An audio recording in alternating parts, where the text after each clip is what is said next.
On today's show, an old friend makes a return to Locked On Cavs. We're going to talk about the Cavs defense returning to a championship level, what the rotation is going to look like with Max Strus involved, and Caris LeVert's shot diet changing for the Cavs.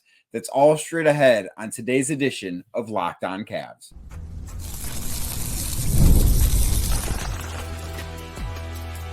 You are Locked On Cavs, your daily Cleveland Cavaliers podcast. Part of the Locked On Podcast Network, your team every day. What's up, everybody? My name is Danny Cunningham. You might know me from my time covering the Cleveland Cavaliers, places like 92.3 The Fan, Cleveland Magazine, my new Substack, The Inside Shot. And I want to say thank you to you for making Locked On Cavs your first listen today and every day. You can find the show anywhere you get your podcasts, Apple, Spotify, anywhere else. Drop us a 5-star rating, leave us a nice review, and be a friend. Tell a friend about Locked On Cavs. Make sure you're subscribed. Make sure a friend is subscribed as well. The show is also available on YouTube. If you're watching this video right now, do me a favor, hit that thumbs up button for me, click subscribe, and hit that notification bell so you don't miss the latest content from Locked On Cavs, a proud part of the Locked On Podcast Network, your team every day. Today's episode, of course, sponsored by FanDuel. New customers can place a $5 bet and get started with $150 in bonus bets if you win that first $5 bet. Visit FanDuel.com today to get started. Chris Manning, remember him? Former host of Locked On Cavs, now hosts the Just Basketball podcast. He stops by. We have a really good conversation about the Cavs defense going from 20th overall in November to 4th so far in the month of December. I asked Kenny Atkinson about this at practice on Wednesday. Thought he had some interesting things to say. We talked about his comments as well. Also, what is this rotation going to look like when Max Strus gets back? He went through a full practice on Wednesday, had a pretty, I think rigorous is a fair word to say to describe his post-practice workout as well. I would expect him back this weekend. I don't know if it's going to be Friday. I don't know if it's going to be Saturday, but I would be surprised if he doesn't play in either of those games. So how does Kenny Atkinson manage that? And then we also talk about Caris LeVert and how his shot diet has changed so much for the Cavs and just how beneficial he's been for this team coming off the bench. So all that straight ahead, but without anything else from me, here is a little bit of a reunion of sorts with Chris Manning. Chris, welcome back to the show, man. Appreciate you joining Locked On Cavs. We have a lot to get to in not a lot of time today. I want to start with the Cavs defense because that is an area I think that has been the most improved over the last few weeks. They were 20th in the NBA in the month of November in terms of defensive rating. In December, as we record this, I believe they're 4th. They've had quite a turnaround on that end of the floor. What have you seen that you've liked or not liked from them defensively as of late? It's a good question because I'd always had the thought, Danny, I don't know if you felt this way as well, that this team was always just going to ultimately be good defensively. Like, I thought with Evan Mobley and Jared Allen, but I think particularly Evan Mobley, they would just be fine defensively. I think it feels like what we've seen in a very basic sense is a little bit of return to form. So much, I think, of the emphasis the first couple weeks was offense. That it was, hey, we have this new coach who actually runs a little bit more of a structured system, who's trying to install new principles. We got that down.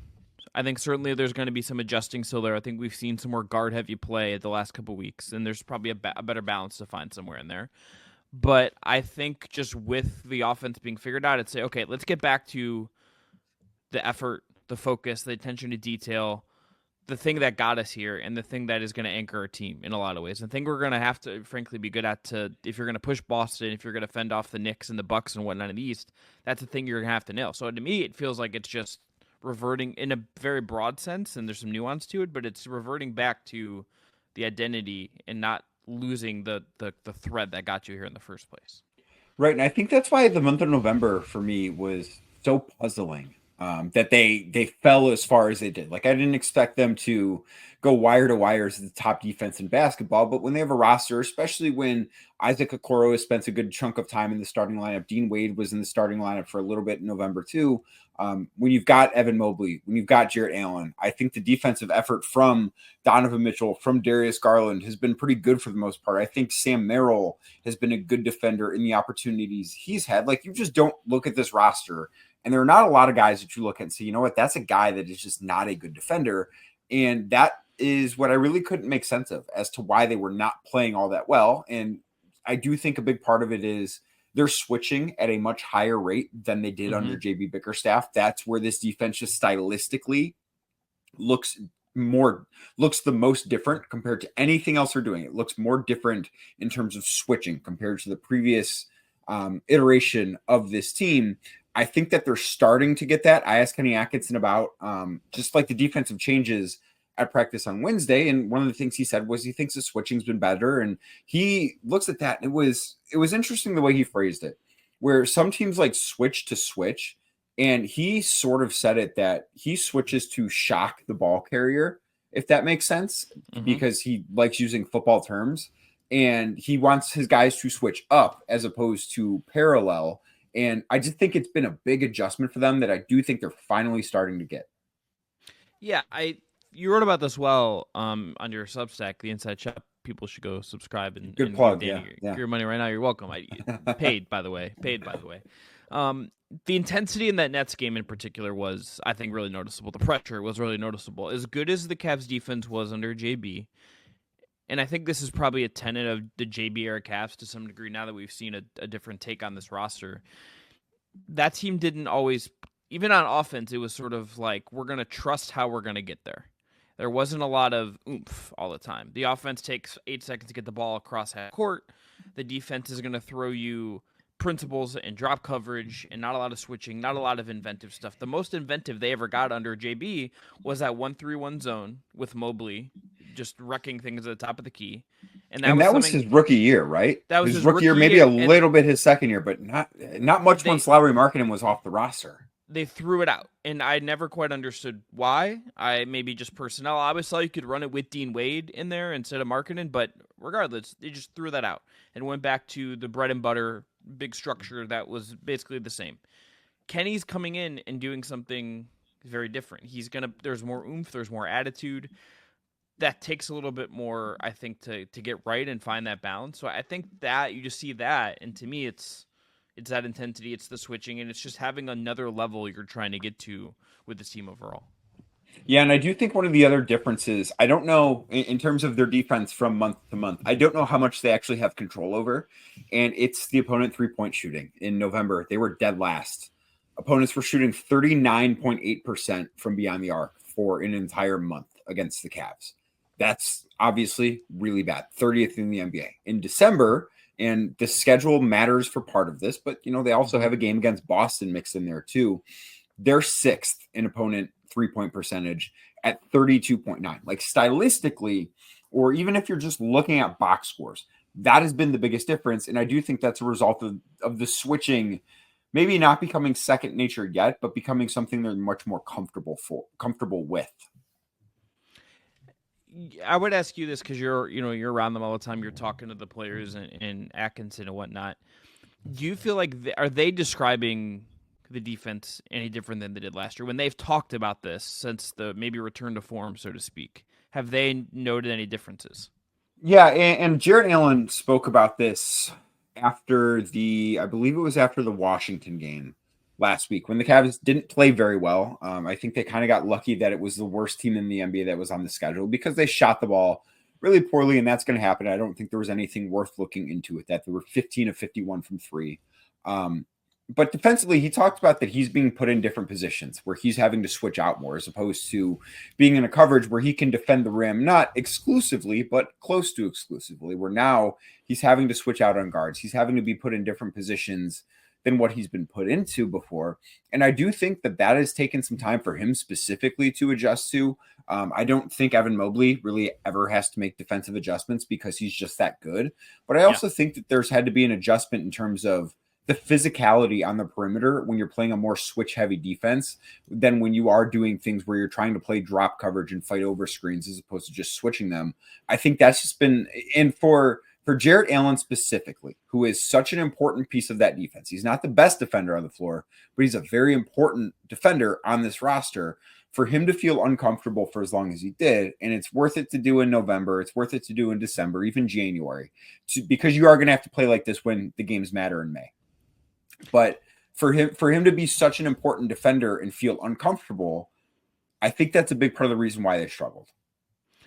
Yeah, and I I think Jared in particular, to me, he's felt like the one guy where it hasn't fully clicked for him this year. He's been good in spurts, but I feel like he's the one guy on the roster that hasn't had the roaring high level successes that everyone else has had. And if he's at it in different positions, if he's having to switch more, if that takes a different level of energy out of him, you're going to see a little bit of a slip. That's kind of natural. When he is such a he's not really a ceiling raising defender, but creates a very high floor and a structure in your defense. If he's just even moved a little bit, you're probably going to slip a little bit, and that's normal. I think that's okay. It's probably good to go through that now than try to adjust in February or adjust in March. If you get it's good to figure this stuff out now and have that reestablish that baseline, I would argue. So when you get there and you get back into form and you get both sides humming, and the offense, I think inevitably based on what we saw the first month of the season, probably cools down a little bit, and you find that balance, you're probably in a better spot ultimately because you went through it now. The other thing that I think is interesting with Jarrett too is offensively, he's been featured less. So, you talk about that energy level, and maybe that's down a little bit because he's having to switch more. He's having to, I don't want to say work harder because I don't think that's true. I think he's having to work differently, and I do think that matters. But I also wonder if he were getting another shot or two per game and his offensive numbers looked a little bit more on par with what they did in previous years, if his defensive performance might be a little bit better. Not to say he's been bad, because he hasn't been bad. He's not been great, but he hasn't been bad, I don't think. I just wonder if that would bring more to the defensive end of the floor, if he felt maybe a little bit more engaged offensively. That said, the Cavs have the best offense in basketball, so there's really not room to say, you know what, this guy should be getting more shots, because it's certainly this is not broke when you're talking about the offense. Yeah, and look, Jarrett is probably the most low mate. It's like him and Okoro hold the title of least lowest maintenance guy on the roster. Just guys that you don't really have to worry about getting them shots. They're just kind of going to play really hard, have a certain attitude, not really care. But to your point, every time someone says something like that, I think about how Ty Lue talked about giving Kendrick Perkins post touches just to get, or Doc Rivers, I think most famously, or Kevin Love was the example under Ty. It's throw the big a couple touches early, even if they don't get you a good shot, you're involving them in the game. Right. Maybe there is something to that deep down. Maybe there is. Jarrett spoke about it a little bit today. He's setting a ton of screens. I do think he's been useful, but the shots are a little bit down. And I think anyone that's human could recognize that. The Cavs are going to have to make some sort of change pretty shortly here, because Max Strus is going to be back. I know what you're all going to say. Oh, I'll believe it when I see it. You will, but he's going to be back soon. We got to talk about what this rotation could possibly look like with Max Strus being involved. We'll do that next right here on Locked On Cavs. Today's episode is sponsored by Built Rewards. If you're a renter, listen up, because this is a total game changer. Thanks to Built, you can now earn points on rent payments, just like you do with groceries or travel or really anything else. Paying rent now comes with serious perks, and it's completely free to join. Earn valuable Built points on your rent and everyday spending at no extra cost. Redeem points for flights, hotel stays, even future rent payments. With over 500 airlines and 700,000 hotels in the program, the possibilities are endless. Access unique experiences that are exclusive to Built members. I love using points for travel. I booked a flight using points the other day, and Built makes it so easy to turn your rent into rewards. If you're already paying rent, why not make it work for you? So start earning points on rent you're already paying by going to joinbuilt.com/lockedonnba. That's joinbuilt.com/lockedonnba, joinbuilt.com/lockedonnba. Make sure to use our links so they know that we sent you. Don't wait. Start earning rewards today. Today's show also brought to you by Game Time. Game Time, of course, is my go-to ticket marketplace. Game Time should be your go-to ticket marketplace. There's some pretty big football games in the collegiate world this weekend. Maybe if you're in Cleveland, you want to take a 2-hour drive down to Columbus to check out a game on Saturday, but you don't know how you're going to get in the door. Well, Game Time is the place to go for tickets for that and every other event that you could want to go to. It's not just sporting events, it's concerts, it's shows, it's anything that you can think of. Game Time can help get you in the door. One of the reasons why I love Game Time so much, the all-in ticket pricing option. I don't want to be surprised at the last minute with taxes and fees. I want to know what I'm paying up front. Game Time gives you that option. Just toggle that thing on, and then you're not going to be surprised when you get to checkout. It's going to be the same price that you've seen the entire time. So if that sounds good to you, the way it sounds good to me, what you need to do is start taking the guesswork out of buying tickets and do that with Game Time. Download the Game Time app, create an account, and use code LOCKEDONNBA for $20 off your first purchase. Terms do apply. Again, create an account, redeem code LOCKEDONNBA, LOCKEDONNBA for $20 off. Download Game Time today. What time is it? It's game time.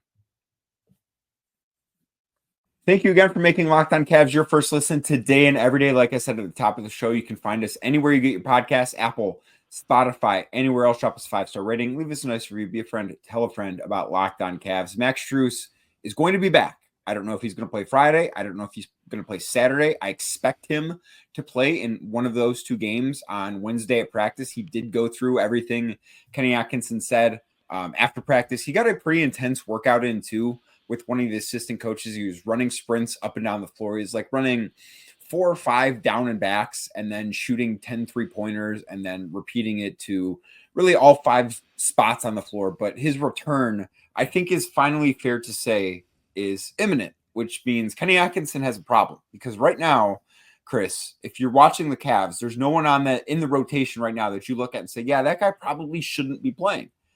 Can Kenny Atkinson play 11? He thinks so. Chris, do you think he can? Regular season, yes. Playoffs, no.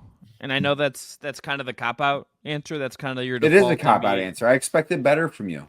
You know, Danny, my takes these days, a little less sharp, a little kinder, probably a little less grumpy. I've probably smiled more recording with you than in the last 6 months of when I was still doing the show.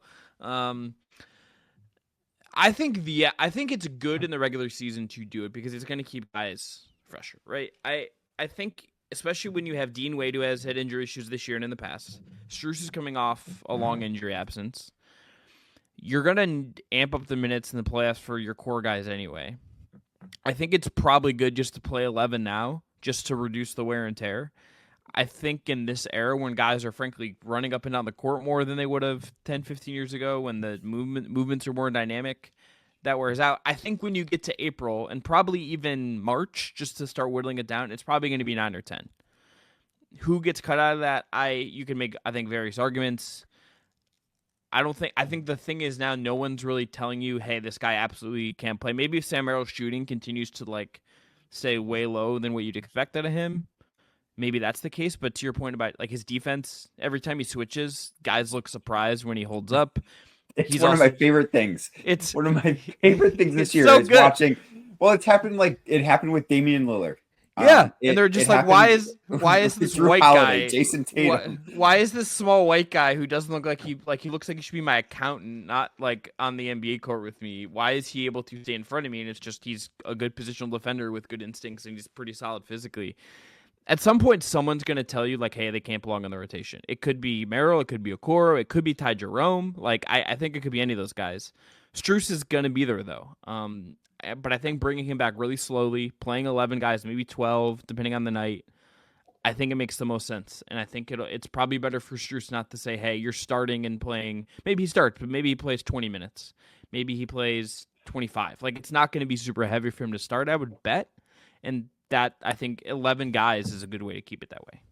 Right. I mean, a guy missing, at this point, it's been 8 or 9 weeks since his ankle injury. He's not played in the regular season. I would anticipate, I don't know this, I'm not reporting this, but if I were Kenny Atkinson, I would not have Max Strus in the starting lineup the first game that he plays because he's somebody that is most likely going to be on a minutes restriction. He's not going to be able to come out and just play 35 minutes the first game back because he hasn't played yet. Now, I firmly believe that you can work as hard as humanly possible in your rehab, on your conditioning, all that stuff.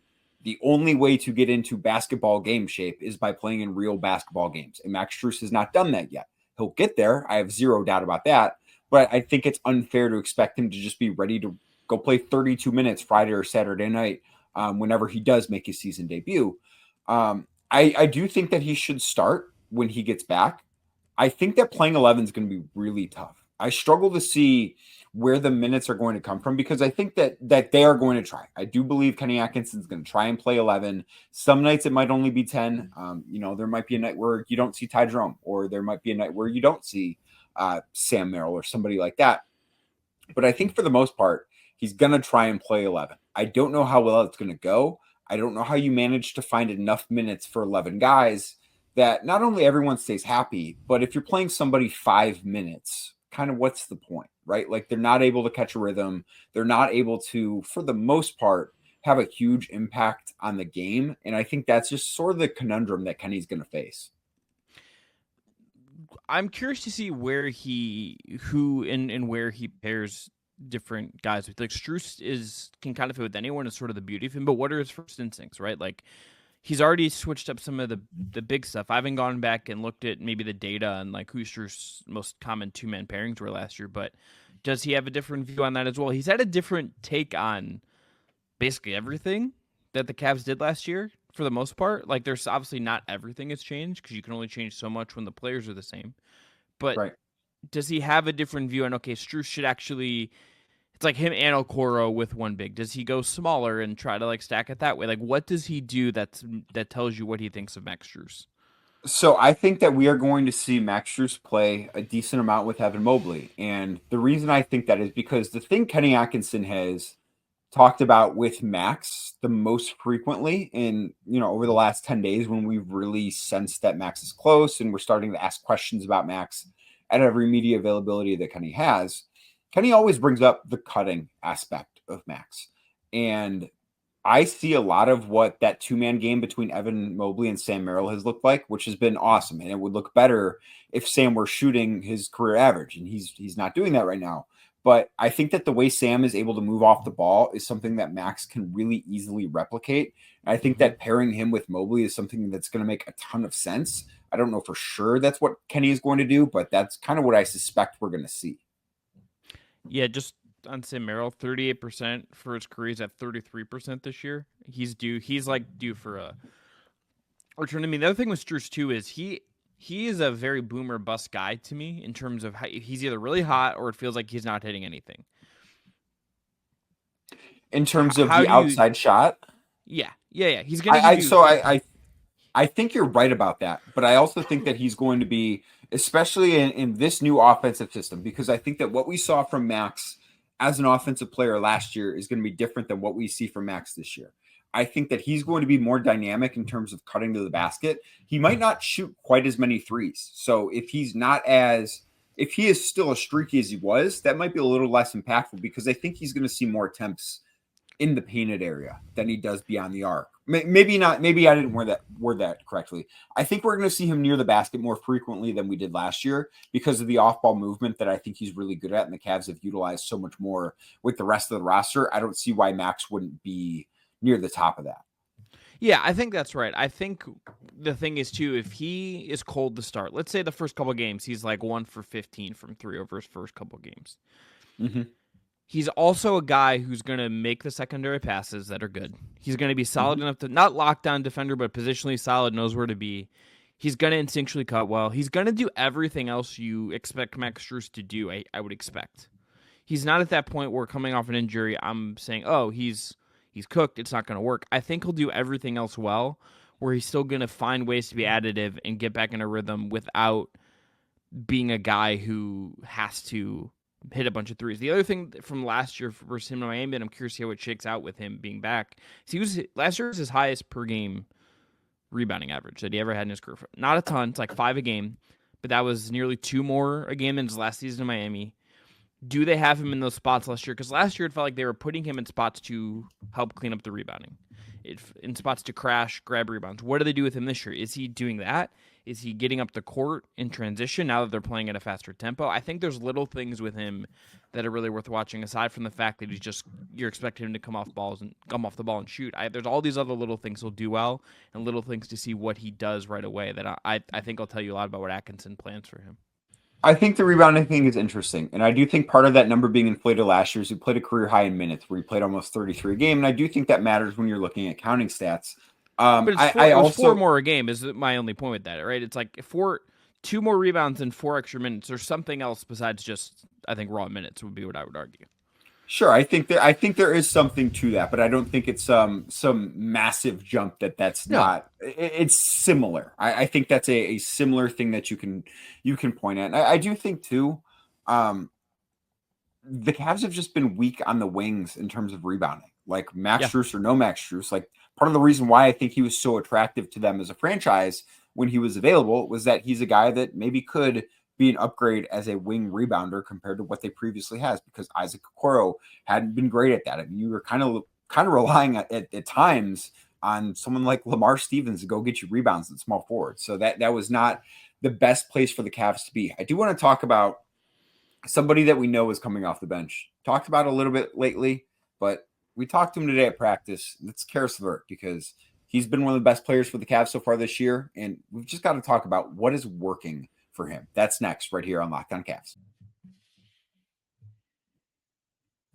Today's show is brought to you by FanDuel. FanDuel, of course, is America's #1 sports book, and for good reason, because right now, new customers on FanDuel can bet $5, and if that first $5 bet wins, you'll be rewarded with $150 in bonus bets. The FanDuel Sportsbook app gives you everything you need to place live bets on the NFL, NBA, college football, NHL, everything going on, all in one place. So when you get a hunch in the middle of one of those games, you can check out the latest stats. You like play-by-play, so much more. The same page where you place your bets. We've got college football playoffs this weekend. We've got 4 games, 1 on Friday night, 3 on Saturday.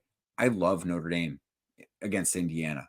I love Notre Dame on the money line. I love Notre Dame on the spread. I like Notre Dame maybe to win the whole thing. FanDuel's got your odds if you want futures, if you just want to take them straight up against Indiana. Or maybe you like Ohio State to beat Tennessee. Not so sure about that one, but FanDuel is the place to go if you like any of that or anything else that you can think of. And like I said, new customers can get started with $150 in bonus bets if you win your first $5 bet. So just head on over to FanDuel.com today. That's FanDuel.com today, and you can get started with $150 in bonus bets if that first $5 bet wins. Again, FanDuel.com. Never waste a hunch and make every moment more with FanDuel, an official sportsbook partner of the NFL.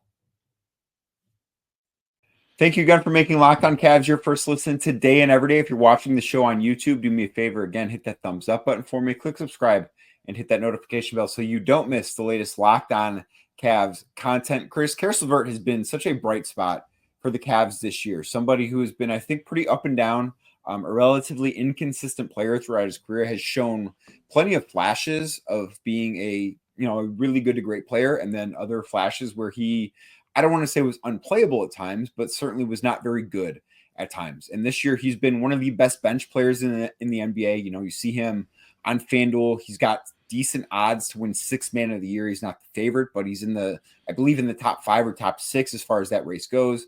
What have you liked about what you've seen from Caris LeVert this season with the Cavs? I think it's his shot profile more than anything else, Danny. Like, he, for whatever reason, and this even wasn't true when he played under Atkinson in Brooklyn.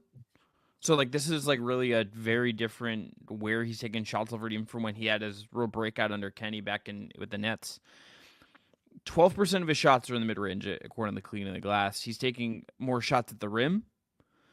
He's just playing like a more efficient, modern version of his game. He's not doing the mid-range dribble contested shot thing that he normally has liked to do, that he's probably most comfortable with deep down. It's just a different version of anything you've ever seen from him. He's kind of skewed his identity of his whole career up until this point and kind of thrown that out the window this year, which for him being 30, like, that doesn't happen a lot for guys at that age. Like, it's very rare for a guy to just come in one year, new coach or not, and just do something entirely different. Whatever was the root cause of that, however that happened, I think it's been good for him. Now, is some of it, I'm curious to see if, like, he cools off at some point, if there's like a comfort zone he gets back to. He's shooting really well in a couple spots that are well above his career marks, but like, the process to me looks entirely different in a way I think that's really, really positive. Yeah, it is a really positive thing. And, you go through his history, his shot profile looked much different when he was in Brooklyn the first time, playing under Kenny Atkinson even. And he spoke with us on Wednesday, and he talked about that transformation in his game because, And the way he looks at it, at least what he conveys to us, is when he was originally in Brooklyn. Remember, think back to being on those the pre-Kevin Durant, pre-Kyrie Irving Brooklyn Nets teams. He might not have always been the first option, I probably would say D'Angelo Russell was, but he was a top option on that team. He was one of that team's go-to offensive options, and that is something that I do think kind of, I don't want to say dictated his shot diet, but it heavily influenced it. Like, because of where he was at in the pecking order, I do think that as a younger guy, he felt like, okay, these are my spots. This is where I'm comfortable. This is where I want to get my shots up. And he had that freedom on a team that wasn't expected to be very good. And then as he has grown in his career and been put in different roles, I think it's shown a real sense of maturity to evolve his game, evolve his shot diet in a way that I didn't know he necessarily could. Like, if you were watching Caris LeVert in 2017, I don't think you would see what Caris LeVert is now in that game. I don't know that you would believe he could change as much as he has, and I think he deserves a ton of credit for it. 100% agree. Look, in his interesting time in his career, I mean, he's 30. This is the best team he's ever played on. It's also a contract year. It's a contract year. And if you're him and you're saying, okay, 2 summers ago, I don't know exactly what his market was, Danny. I doubt it was as robust as maybe he would hope. He's at a stage in career where, this upcoming summer is, you would think, his last best chance for a relatively well-sized contract, whether that's Cleveland or anywhere else. Kind of has to do this if he wants to get as much money as possible. Right. It's he's doing it. He's executing it well. There's no taking anything away from that. But it's a prudent decision for him to do what he's doing now to set himself up to prove his worth to the Cavs, get paid there, another good team, not just be a guy that's, on the fringes of free agency and get signed for a minimum or $6 million a year, something like that. He's in the position where, the way he's playing, this is the kind of thing where you get the mid-level or more on the next contract for multiple years. And, for him, that's a great outcome considering it felt to me like his last market. To me, when I looked at that last deal, that felt somewhat like a deal where the Cavs can't lose him because we traded something real for him. Right. And he also might be a guy we try to trade. That's what it felt like to me at the time. And I think at that time, too, he was somebody that they couldn't just go out and replace. There wasn't a Caris LeVert replacement, either waiting in-house, as we know, that team needed to be upgraded specifically on the wing. And they couldn't go acquire a Caris LeVert replacement either because, Max Strus was acquired that summer, but Max Strus is not Caris LeVert. They're two very different players. They didn't have the ability to just go get another guy like Caris LeVert. And I do think that's a big reason why they were as interested as they were in bringing him back. And I think right now you're watching that pay dividends. 100% agree. Let me ask you one sort of provocative is maybe too strong of a word, but I just want to ask you a hypothetical. Gets the people going? Gets the people going. He's shooting 51% from 3 right now. He's not going to shoot that the rest of the year. No. If you're, and I'm going to be very clear when I ask this, I would not mess with anything the Cavs are doing right now, unless it would not change a thing. But considering what he's making, considering you have the aprons to worry about, and I think that second one is going to operate as a hard cap for 99% of teams, and the Cavs are probably one of that 99%. Mm-hmm. Do you at all have to just at least have a meeting to say, okay, do we have to just see what Caris' salary plus some seconds or something or whatever it is, maybe attach one like Niang's salary or something? Do we have to look at is he our avenue to at least making one other upgrade to this roster? Because he's kind of the salary you'd have to use to do that. It's either him or Strus, and I'd rather have Max Strus than I would Caris LeVert going forward. Well, I would not do it, but I'm saying, do you at least have to have a conversation and think about what he is as a way to improve the roster? Well, I mean, I think you have to know what you'd be getting back too. I don't know that you can truthfully answer that question without knowing what is coming back in a trade because he is somebody that. Thanks for punting, Dane. Thanks for. I'm not punting because I think if it makes the Cavs considerably better, they'll consider doing it. Sure. But I think if it's a marginal upgrade, I don't think it's worth messing with this team just for a marginal upgrade. I think that if they're going to trade, and Caris LeVert isn't technically a core piece, right? Like when I say that word core, you think of 4 guys in specific, and Caris LeVert is not one of them, but he is somebody that has been very helpful to this team. He's somebody that I think fits in with this team. He's somebody that I think has accepted a very specific role and is thriving in that role. And unless you're getting a very clear upgrade, I don't think it's worth doing. If you're getting marginally better, I don't know that it's the juice is worth the squeeze on that, Chris. I agree. I don't disagree with that at all. I think it's just, it feels like a practical thing you have to at least talk through, I think, if you're them. But I think if we're looking at what the market's going to be, I think for them, it'd probably, considering what they traded out for Donovan, which is obviously worth it, and like the need to keep future firsts, future seconds, like keep multiple avenues to refresh the roster and bet on your talent development going forward. I think that's going to continue to be really, really important. I don't know if there's like a deal out there that I'd be like, heck yeah, like that's a thing we can do and feel great about it. Like, is there theoretically better fitting pieces and you could like have Ty Jerome like absorb some of the ball handling and stuff like that theoretically, but there'd be a drop off there, A, and B, I don't know if the guy that you're thinking of is even gettable, right? Like the guy, like the bigger to wing types you might want, they might go for more. You might also just not like them for whatever reason. You can be an eye of the beholder thing.